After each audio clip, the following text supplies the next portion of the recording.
Hey Rudy, so today I wanted to do a life update for you guys. The past few weeks have not gone how I planned at all, and I just kind of wanted to let you guys know where I am, what I'm doing, what I've been up to, and things moving forward. So, yes, I had a very different plan for the past few weeks. I thought I'd be uploading content no problem, but here we are. So, a few weeks ago, Mark actually had laparoscopic hernia surgery, something we knew was coming, planned, and everything, but his team kind of sold it to us as like, oh, you'll be out for a couple of days, but it's not that bad. You'll just take a couple weeks off work, it'll be fine. I think that got vastly like undersold to us basically. So, they kind of made it seem like it was just this kind of minor thing, except it's not. It's still surgery, like no matter if it is laparoscopic or whatever, like things that are surgery are still surgery. The first few days I was really thankful that the girls were at grandma's. That way I just had Lexi and Mark because he just was basically resting nonstop. Obviously I had to get him all of his meals and just, make sure that he was getting taken care of and keeping an eye on everything. So there was that, but it was kind of like we were kind of led to believe that after that it'd be perfectly fine, except it wasn't. Like he was really sore. He was, had a little bit of a longer recovery than what they sell it as. So, I feel like just recently, within like the past week and a half, he's finally, not in pain or anything like that to where he can hang out with the older girls and play with them and stuff to like within reason, because he still does have a 10-pound lifting weight limit. So that is essentially all of our children. And more specifically, it is our 1-year-old who, needs diaper changes and put to bed and, bath time and all this other stuff. But he is able to do more now. But for the first couple of weeks, he really just kind of stayed in his gaming chair next to his computer and just kind of rested over there. That way there was no chance of like the girls accidentally jumping on him or anything, because that's just like, it's honestly, abdominal surgery is a horrible spot for a parent just because your kids are always like climbing and jumping and whatever, and they're not used to you kind of being incapacitated. So yeah, the first couple weeks of that was quite interesting, and just trying to take care of everybody and everything. Like the first few days, I did not realize just how rough it was honestly going to be, because Mark and I do work hugely as a team. And yeah, I missed that teamwork because wow, it's a lot to do everything yourself, like everything yourself. Because obviously, while he was in a lot of pain and trying to rest and stuff, like I just wanted him to focus on feeling good and feeling better and doing what he needed to recoup from surgery. So that just meant all the meals, everything the girls needed, keeping people entertained, the disciplining, the going places, the every single thing I was doing. And I was like, wow, okay, newfound respect for single parents. Like, there's just not words. There is just not words. So, yeah, that kind of threw me for a loop in trying to figure all that out. And like I said, the past week and a half, he has been feeling better in the sense of like he doesn't have pain or anything. Obviously, his incision and stuff is still healing, but it's doing good. But the thing is that he still can't lift 10 pounds, and that's for at least another week. And that's just been difficult. Like you don't really realize what that exactly means in your life until, you're a father of 3 small kids and play an active role in your family. So that's no lifting laundry baskets, taking the trash out, helping with the baby when she needs a diaper change, or bathing the kids, or like any of that stuff. Like you don't realize how much lifting or just that kind of thing comes into play. And obviously with his incision still healing, I just don't want him like bending over and doing a ton of stuff, like if it's not necessary. So oh yeah, it's been exhausting to say the least. So I really thought that I was going to do good until I realized exactly what that meant. So like even grocery shopping, first of all, our grocery pickup order is back to like never having slots open. Like you have to schedule into the next week, and it's just like I don't have enough mental capacity for that right now. So by the time I'm ready to get groceries, there's no spots open to do grocery pickup order. There's no delivery service in our area. We just live in a very rural place in Ohio. I can never say that word right, but anyways, Yeah, so I have to go in store, but that means that I have to get a babysitter, that I load all the groceries myself. I come home, and thankfully, the last time my mom and my stepdad were able to watch the kids with Mark at home, and my mom helped me put the groceries away and stuff and helped me bring them in. But just doing stuff like that, I'm not used to doing completely on my own. And it just makes things 10 times more complicated, 10 times more tiring. And you have to figure things out so much more. So it's a lot.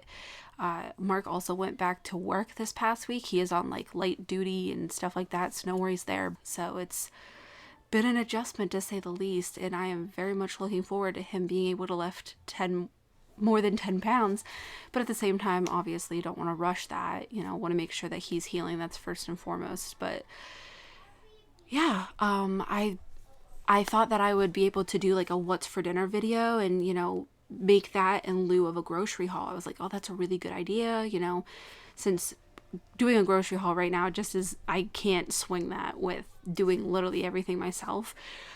And then trying to film it all, that just sounds exhausting. So I thought I would do that until I realized that I was expecting to do a voiceover, and basically the only time I have to do a voiceover is at night when everybody is asleep and the house is quiet. And let me tell you, the last thing I want to do at like 10 o'clock at night when finally everybody is asleep is work. So that's a totally me thing. I have the opportunity to work at night, but like by the time I get there, I am so exhausted. Yeah, so there is that, and that also just kind of leads me to the next part is it's been harder at bedtime in general because we had to put Lexi into a floor bed, which is what we did with the other two girls, because it was just time. Trust me, if I could have transitioned her out of the crib at any other point, I would have, but it just needed to be done. So we did that, except it has not been going well. We're actually looking into her getting an actual bed, like a twin bed with a bed frame and all that stuff, just because the floor bed worked great. If you don't know what a floor bed is, it's a Montessori style kind of introduction to your kid having some newfound freedom in their bedroom. And we did that with both of our older girls, and it went over great. It was phenomenal. I have no complaints whatsoever. However, with Lexi, it has not gone so well. So we're going on like a week. I can't tell if she's finally adjusting or not, but I'm just wondering if her being the bit more adventurous type of kid who likes to climb on things and scale things and just enjoy that kind of thing, if maybe a bed wouldn't be more enticing to her, like to get into and like to climb up into bed and whatever. I don't know, literally grasping at straws at this point, because she went from the kind of baby who you could put in the crib and she'd go straight to sleep. She'd be asleep all night. You'd see her in the morning, like that. It was like literally like clockwork, no problems whatsoever. Like she was the easiest baby to put down for naps and for bedtime. So fortunate for that. And then we moved her out. And now it's just a mess. It's just a mess. It's so not easy. It takes a while for her to even wind down to want to go to sleep. At first I started trying to lay with her too to try and get her to be sleepy. So I would like tickle her face and play with her hair and just do all those things to like calm her down. And now she does not want me laying with her. She will push off of me. She'll push my hands away because she knows I'll make her sleepy if I do those things. So yeah, I think she might be getting her 2-year molars. Honestly, she won't let me look in her mouth besides brushing her teeth. And I'm not pushing that because she does have a mouthful of teeth and I'm not getting bit. But it just seems like she's constantly sticking her finger in the back of her mouth and chewing on it. She wants her binky way more than what she was. And she just seems to be a bit more cranky in general, like even besides the sleep stuff. So I don't know if this is just like a nice little duo working together, 2-year molars in a transition into a new bed, but wow. Yeah, that's been interesting. I'm trying to think, there was something else. My brain is like so fried lately. I can't keep anything straight. And yeah, I'm real spent. Oh, date night, that's what I was gonna say. Before Mark went back to work, the weekend before that, we did go out on our first semi-real date since everything. We are fully vaccinated, so we went and saw A Quiet Place 2 in theaters, which Mark said it himself. He was just like, this is just kind of like a full circle moment, because we were actually supposed to see that movie last year before the pandemic hit.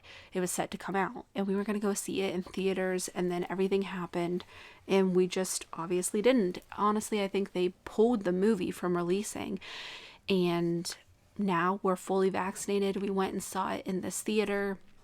I believe they call it like an XD theater.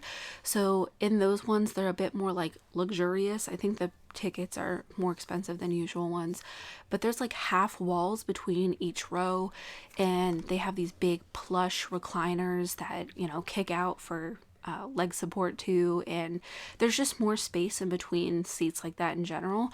But when you bought a ticket, there was automatically two seats on either side of you or your group. So like in our row, there was a couple and then two seats, and then a guy all by himself and then two seats, and then us two seats, and then another couple that was down there. So it was nice. It was social distance. They also had wipes so you could wipe down the chairs themselves, even though they did show how they clean them. So it was still very conscious, all things considered. I hope things like that don't just immediately fade away, and that we can ease people back into that kind of stuff. But it was just really nice to be able to go to the movies, and being socially distanced and vaccinated, we felt good enough to like eat in there and stuff. Like just getting that sense of normalcy back. Like literally just watching a movie in theaters, eating popcorn with my husband, I was like, oh, like literally the simple things. I miss them so much. So that was really nice. We got some Longhorn after.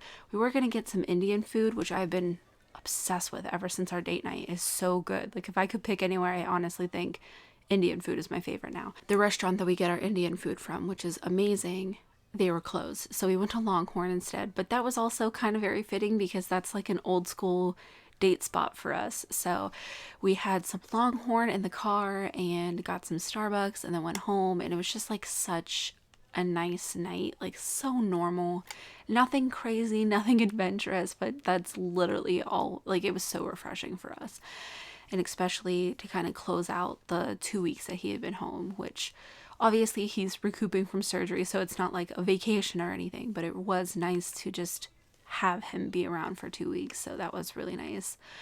But yeah, needless to say, it's been a bit more chaotic than I expected, so I apologize for that. And I do have that what's for dinner video when I get a chance to, and have the honestly desire to do the voiceover. I definitely will. I want to film sit down videos. I have stuff like that coming. I just honestly, guys, it's been a lot.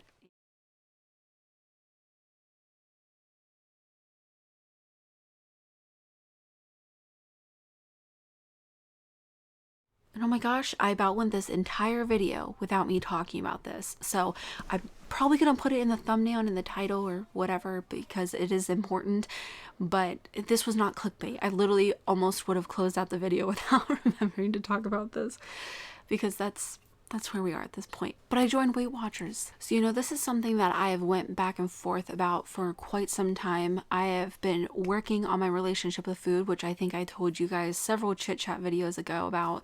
And I was really just working on unlearning a lot of stuff that I have just, I don't know, I had accepted for a really long time that was untrue and not real and not the reality. So I was working on that stuff, but still not making great decisions either, like not making any giant strides as far as my diet goes. And I really wanted for the longest time to avoid something like this, trying to tell myself, like I just don't want to be a part of diet culture. I just want to do stuff like intuitive eating, or just, loving my body, accepting my body, watching my portions, and, whatever. And it's just like, I'm just not there. I'm just not there. I am finally to the point with my therapist and my mental health in general where I feel like we have room to start really discussing the food topic in depth. Like before, I just didn't have room on my plate for this. So I just feel like last year up until now, my mental health was my focus, because I just felt like I was about ready to break. And that's what needed my attention the most. So now that I feel like I'm in a much better place than that, I feel like I can start to tackle some big things like my relationship with food in like a super meaningful way. So I am still working with my therapist with that, and we have started talking about it in depth and trying to sort all of like the mental and psychological side out. But like I said, in the meantime, I still just wasn't making the best choices. So I wanted to try Weight Watchers as a way to kind of meet in the middle. I either go super restrictive with my dieting, or I go completely the other side of like binging. And it's not healthy. It's something I've struggled with for a really long time. I have been able for brief periods to find a middle ground, but it never lasts long because I think it's in tandem with those other things. And I'm just so tired of like swinging back and forth between them that I really wanted something to just help me find the middle. And so far, Weight Watchers has been that. I started it this week once I finally finished my period, and it's been nice. I honestly haven't had to give up any of my foods. It's just been more about portion control. And I know that for some people, just kind of doing those things yourself or intuitive eating and just making better choices, like that's a really simple change. But for me, without something to guide me, it is hard to make those decisions. It is hard to hold myself accountable because I'm just not there yet. So I know everybody has different opinions on Weight Watchers, and I got different reactions off of Instagram, which is where I first announced it. But honestly, it's been going well for me. I'm not going hungry. I don't feel like I am swinging either direction of binging or restricting myself crazy. I do feel like I'm in a middle ground, and I'm very content and happy with it so far. I mean, obviously, I have to do it for longer to see if it will actually work. And my hope is that I can do this and help myself get into a healthier weight while working on the mental side of all of this as well. And then at some point be able to switch into something like intuitive eating and just being able to make better decisions in general and kind of recognize that kind of stuff and it not be so hard. But like right now, I just need the extra help. I'm personally really excited. I feel like it's a really good fit for me. It's something where I can have control over how I spend my points. I am on the green plan, and so far I haven't done any like specific Weight Watchers recipes. Honestly, I haven't had to make specific dinners for myself or anything. Everything that I've made for our family, I can have at least a portion of, and then just in tandem with some 0 point foods and other stuff, I've been full and complete with the meal. So it's like I can still eat what everybody else is eating, but obviously within a certain portion and in tandem with other things. So yeah, I've been enjoying it, and I'm gonna go grocery shopping this weekend again and hopefully pick up some more stuff as far as like lunch goes. That's the meal time that I really struggle with myself. I think honestly what I've discovered is I'm just really lazy when it comes to me eating, and when I thought back to it, it's been that way basically my entire life, Even when I first moved out on my own before kids or anything, I would maybe make a dinner, but as far as breakfast and lunch and any snacks in between, it was just all about convenience. I've never taken the time to actually make myself good food for my meals, and that's something that I think I need to start learning and start doing. So, easier said than done, obviously, but it is something that I want to try and do. And, if you're listening to this and right now you're working on your mental health and you don't have the capacity to work on, weight loss or just anything else, honestly, any kind of other self-improvement or self-work or whatever you would like to call it, self-care, don't feel bad about it. I know that I have wanted to be at a healthier weight for quite some time, but it's just like when I felt like I was drowning because of my mental health, that's got to come first. So, take the time to go through what you need to go through and sort out what you need to sort out before you get to other things that maybe is a bit more socially acceptable. I feel like it is really like a thing that a lot of people take pride in taking care of their bodies and, whatever, however you take care of your body. I feel like most people take pride in that kind of stuff. but taking care of your mind, taking care of your soul, of yourself, like other things like that, I don't think it's quite as socially acceptable. Those kind of things just don't get talked about as much. I don't think they're seen as self-care or self-love, but they definitely are. So no matter what you're doing to take care of yourself, it's completely valid. That's what you need. Take care of that right now, and the other stuff will come. Okay, so yeah, I think that's everything. I can hear that Lexi is up from her nap. The girls are out there like going crazy. So yeah, I need to go. But thanks for sticking around for this chaotic little life update. Hopefully soon I'll be back to my normal content and uploading for you guys on a more regular basis.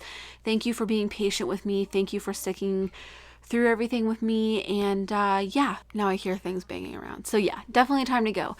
If you guys enjoyed the video, make sure to give it a thumbs up, and as always, thanks for watching.